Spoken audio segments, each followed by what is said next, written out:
भाई सच बोलूं तो रामायण का ट्रेलर प्ले करने से पहले एक्साइटमेंट से ज्यादा डर था, क्योंकि आदि पुरुष ने जो कांड किया था ना, उसके बाद ऑडियंस ट्रेलर देखने नहीं आई थी, ऑडिट करने आई थी। Home, you're coming to my room. Home. मतलब लोग वीएफएक्स देखने से पहले गलतियां ढूंढ रहे हैं, और ऑनेस्टली मैं भी उन लोगों में से एक हूं।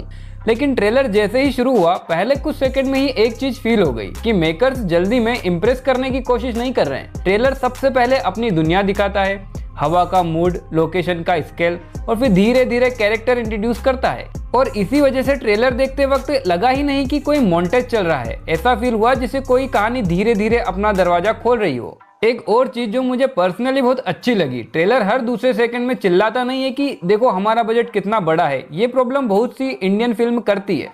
कैमरा हर शॉट में बस पैसा दिखाना चाहता है, लेकिन यहाँ विजुअल सिर्फ एक्सपेंसिव नहीं लग रहे हैं, सोच समझकर कंपोज किए हुए लग रहे हैं। और जब विजुअल स्टोरी को सपोर्ट करते हैं ना, तभी वो याद रहती है। और शायद इसी वजह से ट्रेलर खत्म होने के बाद मेरे दिमाग में पहला थॉट ये नहीं आया कि वीएफएक्स काफी अच्छा था। पहला थॉट ये आया कि यार इस बार ये लोग शायद स्टोरी और स्क्रीन प्ले पर भी उतनी ही मेहनत कर रहे हो जितनी वीएफएक्स पर कर रहे हैं। क्योंकि ट्रेलर का सबसे बड़ा काम ये होता है कि वो तुम्हें मूवी देखने के लिए मजबूर करे। सारी बेस्ट चीजें दिखा देना ट्रेलर का काम नहीं होता, क्यूरियोसिटी छोड़ना ट्रेलर का काम होता है। और ऑनेस्टली यहाँ मेकर्स ने काफी कंट्रोल दिखाया है। आजकल बहुत सारे ट्रेलर्स की बहुत बुरी आदत है, पूरी मूवी का व्हाट्सएप फॉरवर्ड बना देते हैं। हीरो का इंट्रो, विलन का इंट्रो, ट्विस्ट, क्लाइमेक्स का हाफ सीन, बस थिएटर में जाके अटेंडेंस लगानी होती है। लेकिन रामायण के ट्रेलर में मुझे ये प्रॉब्लम फील नहीं हुई। ये ट्रेलर तुम्हें बस इतना दिखाता है कि तुम समझ जाओ कि किस स्केल की फिल्म आने वाली है, लेकिन इतना नहीं बताता कि कहानी का मजा ही खत्म हो जाए। और यही कॉन्फिडेंस की निशानी होती है, क्योंकि जब फिल्म मेकर को अपनी फिल्म पर भरोसा होता है ना, तब वो ट्रेलर में सब कुछ बेचने की कोशिश नहीं करता। ये वो कहानी है जो हमारे बचपन का हिस्सा है। जब हम छोटे थे तब रामायण सुनते वक्त ये वीएफएक्स, सीजीआई जैसी चीजें हमारे दिमाग में नहीं आती थी। तब बस एक ही चीज होती थी, इमेजिनेशन।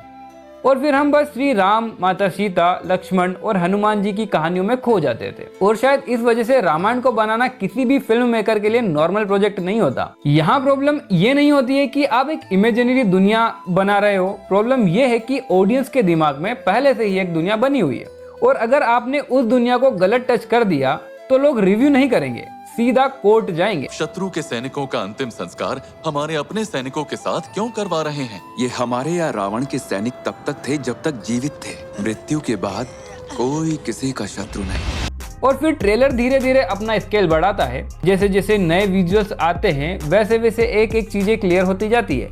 ये फिल्म सिर्फ सीजीआई के भरोसे नहीं चलना चाहती, ये अपनी दुनिया अनबिलीवेबल बनाना चाहती है। भाई फैंटेसी फिल्म में सबसे बड़ा चैलेंज ड्रैगन बनाना नहीं होता, सबसे बड़ा चैलेंज ये होता है कि ऑडियंस को ये बिलीव करवाना कि ये दुनिया सच में एग्जिस्ट करती है। अवतार इसीलिए काम करती है, लॉर्ड्स ऑफ द रिंग इसीलिए लेजेंडरी है। और अगर रामायण को भी हिस्ट्री क्रिएट करनी है तो ऑडियंस को सिर्फ विजुअल्स नहीं, उस दुनिया में ले जाना पड़ेगा। और ट्रेलर देखकर कम से कम इतना कॉन्फिडेंस तो आता है कि मेकर ने उस डायरेक्शन में ऑनेस्टली मेहनत की है।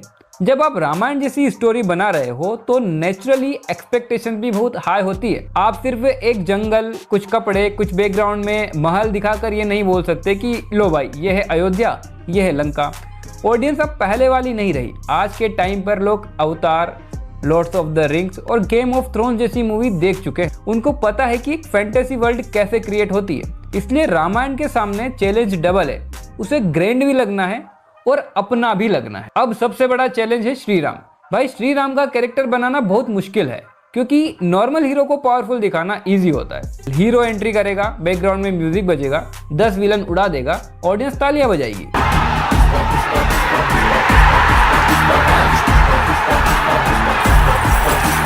उसमें आओ भैया। लेकिन श्री राम का कैरेक्टर वैसा नहीं है। श्री राम की ग्रेटनेस सिर्फ उनकी तलवार में नहीं, उनकी ग्रेटनेस उनके कंट्रोल में है, उनकी मर्यादा में है, उनके डिसीजन में है।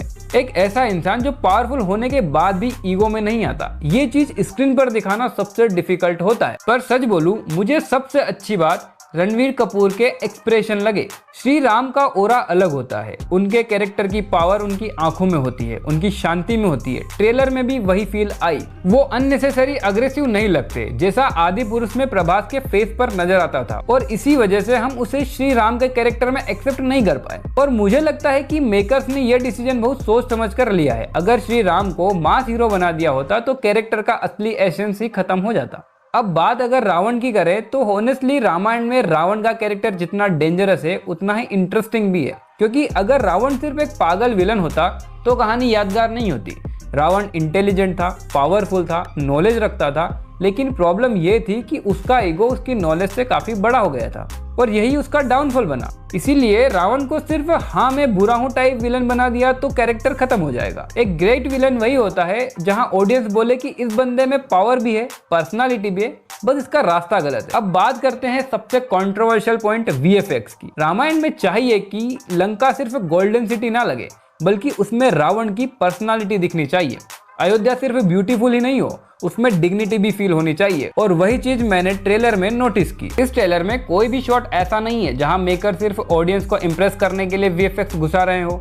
हर विजुअल का एक पर्पस फील होता है। कैमरा कभी लोकेशन को रेस्पेक्ट देता है, कभी कैरेक्टर को, और ये छोटी सी बातें सुनने में नॉर्मल लगती है लेकिन एग्जीक्यूशन में बहुत डिफिकल्ट होती है। रामायण जैसी फिल्म में म्यूजिक आधी कहानी बोल सकता है। एक शंख की आवाज, एक मंत्र, एक इमोशनल बैकग्राउंड स्कोर, ये सब सीन का इम्पैक्ट डबल कर सकते हैं। कभी कभी एक पावरफुल बीजीएम वो फीलिंग दे देता है जो 10 डायलॉग नहीं दे पाते। तो ओवरऑल रामायण का ट्रेलर देखकर एक चीज तो क्लियर है, मेकर्स ने रिस्क काफी बढ़ा लिया है, पैसे बहुत ज्यादा लगा दिए हैं, क्योंकि ये सिर्फ एक मूवी नहीं है, ये एक ऐसी कहानी है जिसे लोग जनरेशन से जानते हैं। इसलिए यहाँ सिर्फ पैसा और वीएफएक्स काम नहीं करेगा, यहाँ इमोशन चाहिए, रिस्पेक्ट चाहिए, और सबसे इंपॉर्टेंट अगर मेकर ने स्केल के साथ सोल को बैलेंस कर लिया तो रामायण इंडियन सिनेमा हिस्ट्री में एक लैंडमार्क बन सकती है। लेकिन अगर ये सिर्फ एक एक्सपेंसिव विजुअल शो बन गई तो फिर 400 करोड़ भी उस फीलिंग को रिप्लेस नहीं कर पाएंगे जो एक सिंपल कहानी बचपन में देती थी।